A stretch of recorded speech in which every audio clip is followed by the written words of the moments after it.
Welcome to the Essential Self-Care Podcast, a show for those of us who are, let's face it, too busy for self-care. Each week, we bring you real-life stories and expert insights to help you create a kinder, more compassionate relationship with yourself. I'm your host, Dr. Sheetal Ajmani, a physician with over 2 decades of experience blending Eastern and Western well-being practices. As the founder of Radiant Living Institute, I'm here to help you reconnect with your own inner radiance. Remember, small changes make a large impact, and it all starts here. Please note, this podcast is for educational purposes only and is not medical advice. Always consult your own healthcare provider about your specific situation. Now, let's get started. Welcome to another episode of the Essential Self-Care Podcast. Today, I have the pleasure of welcoming back to the show Pasquale Martinelli. Pasquale is the founder and executive chef at Alloro Private Dining, where he provides private dining experiences throughout New York City, the Hamptons, and surrounding metropolitan areas. In addition to his extensive history of working at upscale restaurants in Milan and New York City, Pasquale has developed menus and overseen operations at several Michelin star standard establishments. He holds multiple certifications, including nutrition science from Stanford University, an MA in lifestyle medicine from Harvard University, a whole food plant-based diet certification from Cornell University, and the science of gastronomy from Hong Kong University of Science and Technology. In addition, he has been featured on the Martha Stewart Show, and he has previously been a guest here on the Essential Self-Care Podcast, where he shared a bit about his self-care journey. Today, I am so excited that Pasquale has returned to the show, this time to share about his philosophy that a good life starts from a great table, the Italian way of eating, which is also the title of his upcoming book. Welcome back to the show, Thank Pasquale. you so much, Teresa. Such a pleasure. Absolutely, absolutely. So last time you were on, we talked a bit about your self-care journey. Today, I want to learn a little bit more about this philosophy that you are currently working on a book about. A good life starts from a great table. I love that title. Tell us what it's about. Where did that philosophy come from? What does it mean to you? Well, I'm a chef, but before I became a chef, I wanted to touch every department of the hospitality field. There was being a server, being a bartender, being a bellboy, and also working at the reception. That whole idea of serving a product in terms of a hospitality rather than a dish or a cocktail or a bottle of wine gave me open my mind in terms of where is everybody is leading is going to the dinner table no matter what, after a drink, after a tour or something, we're still going to go to the dinner table. So, and a lot happens at the dinner table, and many of the decisions that are shaping our lives are taking at the dinner table. Let's look at the family. When we have dinner, when there is a peace treat. Okay, there is a ceremony, and then there is a dinner. When someone gets married, every time that we are celebrating something, we must go through the dinner table, or when it's a time to talk about something very important. We normally, as a family, we normally do at the dinner table. Two friends haven't seen each other for a long time. They're gonna go to a dinner table, whether for a cup of tea, or a piece of cake, or just a lunch or a dinner. Dinner table again. So I felt that the dinner table plays a big role in our everyday life, and we don't realize it, how important it is. Yeah, I agree with you completely. And I love, thank you for sharing a bit more of your journey here today as well, of just how you really early on in your career, you really did explore and kind of have your hands in a lot of different fields within hospitality, because it's and that makes so much sense to me, especially based off of sort of the last episode that we did together, that from it seems like from the very beginning you had a very holistic approach to everything that you did, Or, which you're now also bringing to your clients in their dining experiences as a chef.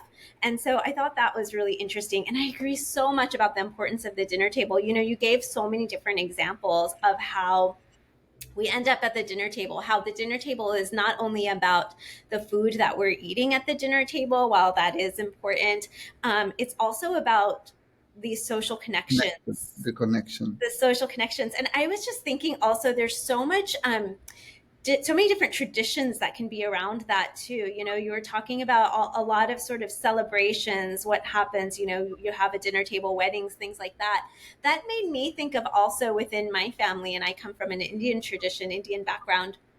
In my family, I know there's certain foods that are made in my family to celebrate certain holidays, certain special occasions, and also, you know, when we are in mourning and grieving, there's certain Correct. foods that we eat during that Correct. time that we gather together as a family and eat. Correct. You know, and so there's so many traditions and rituals around that, where the dinner table does become so much more than what we're eating. It's a big piece of that is that social connection. And I know you've received certifications and pursued certifications in lifestyle medicine. I've studied quite a bit of lifestyle medicine as well. For those listeners who may not be aware, lifestyle medicine is a um, field. It's an up and coming field, although it's really about kind of going back to basics and the way things were a long time ago for us. We're just trying to bring it back, which is really states that there's so many different aspects of our lifestyle, things like stress management, the food we eat, the activity and exercise we do,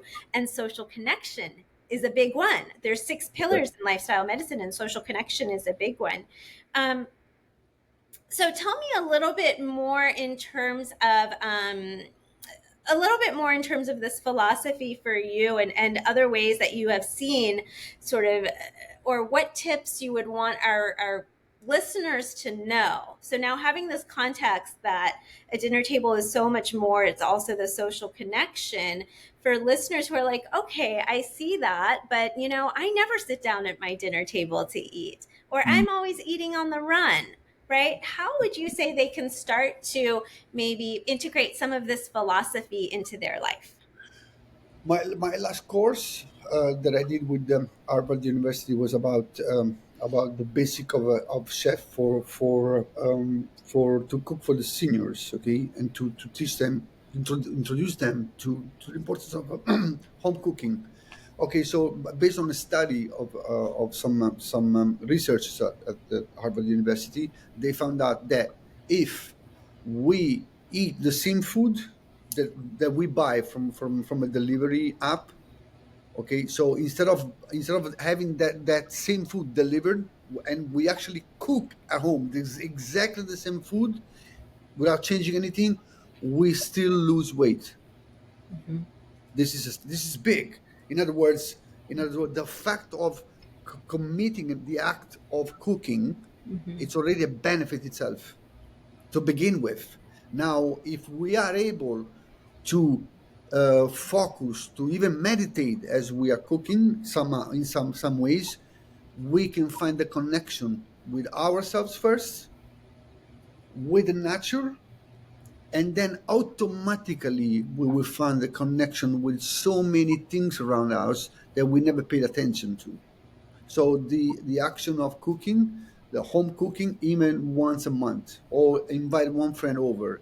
But one thing we have to keep in mind: we don't want to shoot for the perfect, the most delicious meal in our life. I'll tell you, nobody cares as long as it's edible. The food.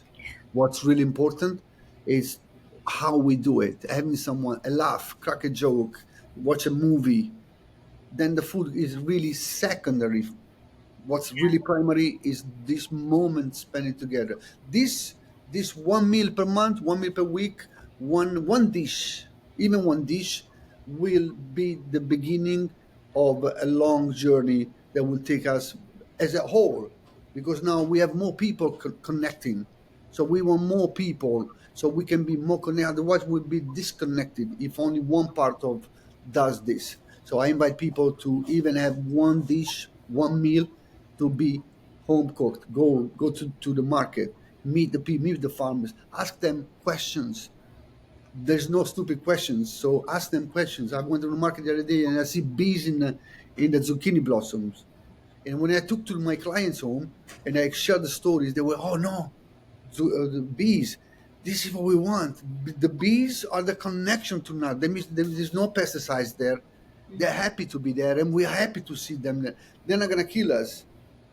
The pesticides, if you don't see the bees, that means their food may kill us on the long run. Mhm. So seeing a bees, or maybe googling why there was a bee on the zucchini blossom, and Yeah. you find out yourself it's a list of benefits.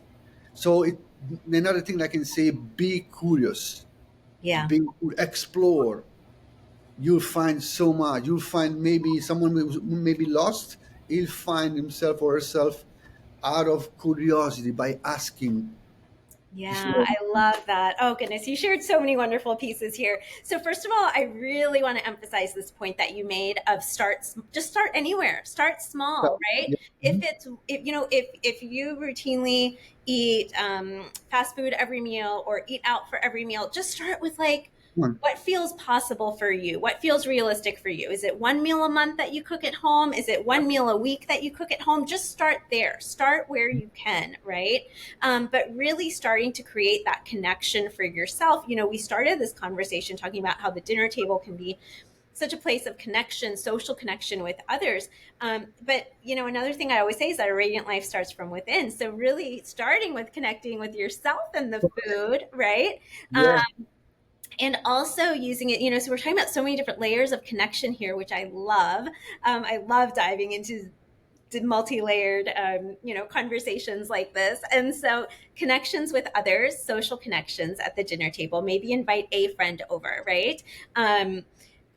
Connection with yourself, right? So really using the cooking experience as, you could think of it a few different ways. One, as you're doing this to nourish yourself, and if you did invite a guest, or if you're cooking for your family as well, nourishing them as well, nourishing loved ones as well. It's an opportunity. You can use it as a meditative experience. That's something we talk a lot about in Ayurveda as well. One thing we talk about is really like, as you're chopping vegetables, right? That's like you're touching nature. And the You're smell comes into. engaging your senses, right? Ah, What does it yes, feel like? nice. What does it smell like? What is the Absolutely. texture, right? All of these things. What colors are you seeing in the fruits and vegetables, that you're cutting and chopping? And so, really, you can think of it as almost a meditation or a mindfulness practice of engaging all of your senses. And we know, I mean, I could go into a whole long thing. I give long presentations and formal presentations about benefits of mindfulness practices and the science behind it and the neuroscience behind it, which we won't go into today. But there's a lot there as well, right? And then, another thing that I always say, and that is actually part of my coaching curriculum, is that how you eat is more important than what you eat. And that also goes back to kind of this idea that you talked about in the previous episode that you were on, that in one of your courses, they shared about, I believe the terminology you used was primary food and secondary food. That primary food is the emotions that you're bringing to the preparation, the emotions that you're bringing to the dinner table while you're eating. And then the secondary food is the actual physical food itself too, So it's so interesting to see these also these parallels within these traditions, from Ayurveda, which is a 5,000-year-old tradition, which speaks on all of this, as well as modern science and lifestyle medicine, which is speaking on this as well, as well as some of the evidence-based research that you just mentioned. Actually, I feel like I just heard about that study recently as well, where they said that there's benefits even if you eat the exact same meal. There's benefits Yes, if for you're me. cooking it at home versus Yeah, getting it from yeah, out. right there, you burn more calories, or ingest less calories just by the same food. Imagine if we are connected. Imagine if we we do a little bit with a little bit more consciousness and awareness, just a little bit, and it should be done without following any rules, without following any diet, out of your pleasure. There's no rules. The only rule is, does it make you happy? If it is yes, do it. Before we go on, I'm excited to share something that could make a really positive impact on your life. Are you tired of self care routines that don't truly nourish your mind and body? Ayurveda offers a holistic approach that honors your individuality and helps restore balance from the inside out. Radiant Self Care through Ayurveda is a self paced 4-module video course that introduces you to Ayurveda's ancient science backed practices to restore balance, boost energy, and renew happiness. From discovering your unique body mind type to learning daily routines for radiant living, this course offers simple steps that you can take right away to transform your well-being. Head over to radiantlivinginstitute.com to access the course and start your journey to radiance today. I hope you found that helpful, and if you're ready to explore this more, check out the link in the show notes below. Now, let's jump back into today's episode. There's no right or wrong. Does it make you happy? If you know to change, do something, but have fun. So by doing that, you're already losing weight. Yeah. So imagine if we can do just a little bit more. And the thing is, the truth is this: that the more we do it, the more the benefits will automatically. There is no way around. If we slightly better than what there's no way around. We will feel better. We will be different people. So it's a fact. It's science. Absolutely, absolutely. And that goes back to, I love this idea you had mentioned of one, have fun with it, and two, curiosity, going back a little Yes. bit to where you had said, get curious about it.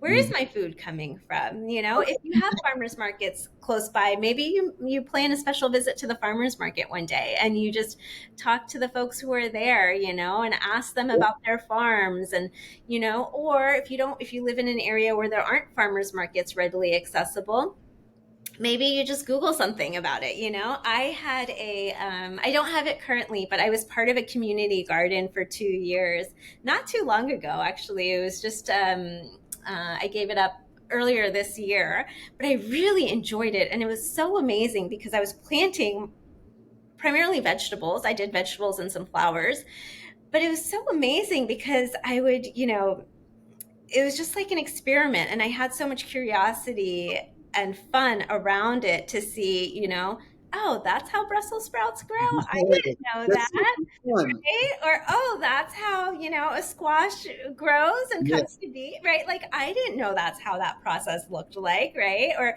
oh, that's what a broccoli looks growing. And it's incredible because we often don't really think about it in that way, right? Yeah. I grew carrots. And so pulling carrots out of the ground, right? It's just, Pulling carrots out of the ground, it's crazy. I've seen one time I went on the Hudson Valley, and for the first time I pulled a carrot. It's like almost like I found a baby.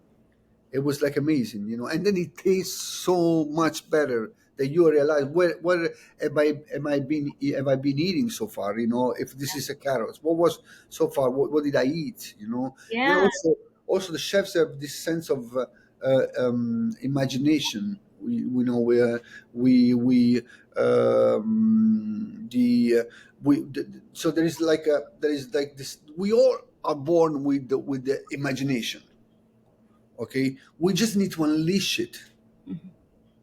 Chefs have this, they seem to have a little bit more, but it's just because they started a long time ago to unleash it. But we are born with the sense of imagination. So unleash, be curious, and then you see, oh wow, I had no idea this is so easy. And this is when we start clicking, that you start gaining a lot of more faith on yourself, just a little bit, and then the more you do it, and then this is when the change happens, I think. yeah, We absolutely. don't need to be chef. We don't need to be chef. I'll guarantee you, we don't need to be chef. Also, Yeah. because we are not building dishes to impress. We are building dishes to be able to nourish our body and soul. And it takes very, very little to achieve that. You take a carrot, you eat it just like that. Just rinse it and you eat it. Really. Yeah, absolutely, absolutely. And I love that. Yeah, kind of. And again, thinking about like nourishing, right?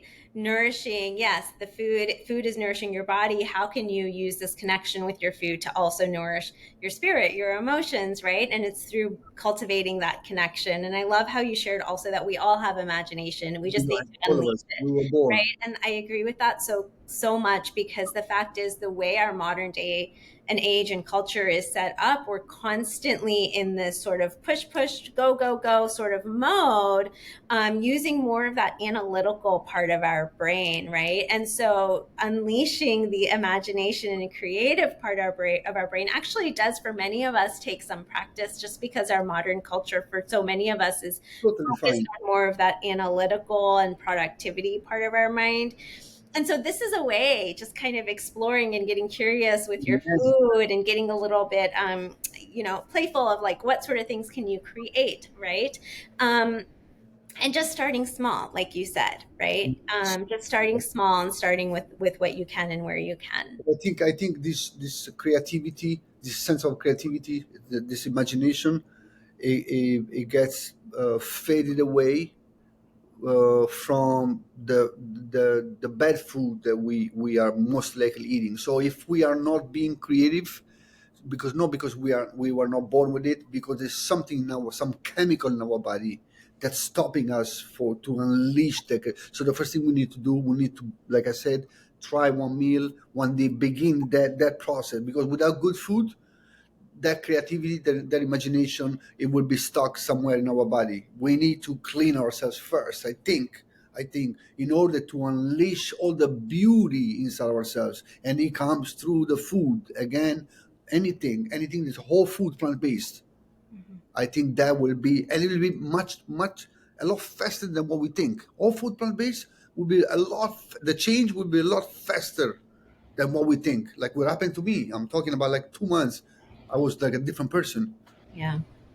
Yeah, yeah. So for our listeners, if you haven't already listened to the previous episode that Pasquale was on, he shared a bit about his self-care journey, and as he started to cultivate this, or expand almost this awareness of food as, simply creating a dish that will cultivate a sense of pleasure in terms of the taste and how it looks and all of that, to also, in addition to that, looking at the nutritional and how is it feeding and nourishing, again, not only the body but also the mind and the Very spirit, important. Very important. Not only the body. right?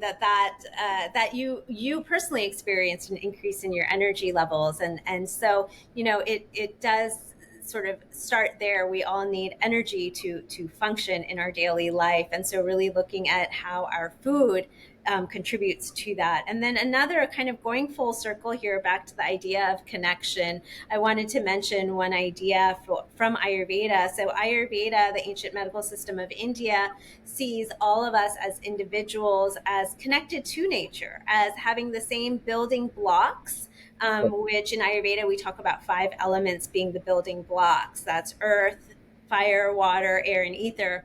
And that those same five building blocks are within us. So this is the note that I would love to, wrap up this episode with, is that when we connect to nature, we're also connecting with ourself, according to Ayurvedic 100%. principles. And one way that we can connect through nature very easily is through our food, right? Food that comes directly from, that grows in nature, right? So that's where these sort of whole food, plant based foods come in, right? Whole grains, and plant based foods, fruits, and vegetables that actually grow in nature. And so we are each given these, at least three choices a day, right? Three times a day, three meals a day, to engage in and connect with nature. And simply through bringing our intention and awareness and curiosity to it, that can be a medium to connect with ourselves deeper as well. 100%. My wife goes to hair salon at least once a week, and she goes to the same one like many, because of the person that she goes to see. Okay, so think of going to the same farmer once a week just to get some cucumbers, some peppers. But it's not the peppers itself, because the person that you are going to see, it becomes your friend. Someone I can't wait. I'm looking forward to see Mr. or Mrs. X. So you're feeding your soul through the connection that you have with the farmer, and in exchange, she's giving you some medicine once a week, Yeah. once a month, whatever. Beautiful, beautiful. Thank you so much, All Pasquale. right, thank you I've so much. enjoyed this conversation so much. Can you let our listeners know where they can learn more about you and the work that you're doing? Of course, www.alloro, Alloro, privatedining.com. Wonderful. And I will include that link in the show Thank notes you so below. much. Thank you again for being here. I hope to see you soon. Ciao. Grazie, dottoressa. Bye bye. I know you have so many choices for how to spend your time, so I thank you for being here today with Essential Self-Care. As a gift, download your free workbook, 6 simple yet powerful steps to create your radiant life at radiantlivinginstitute.com and start your journey to a more radiant you.